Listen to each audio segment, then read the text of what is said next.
Sige. So ite-testing din ni Paulo yung anak ko na bunso, yung excellence na gawa ni Reagan 77. Focus doon sa hintayin mong bumalik yung front sight pagka nag-paired shot ka.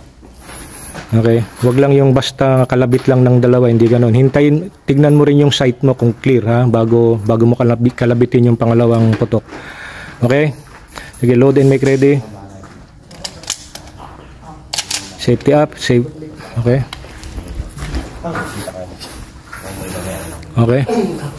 Shooter, are you ready? Stand by.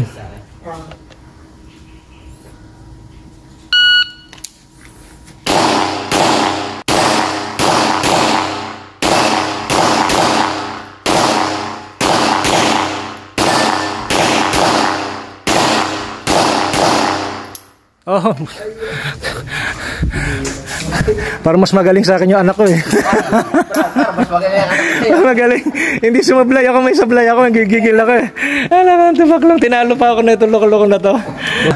And then, kung mapansin nyo rito mga kabakal, yung muzzle flip nga yung gawa ni Reagan na barrel, no? So halos hindi mabilis yung recovery.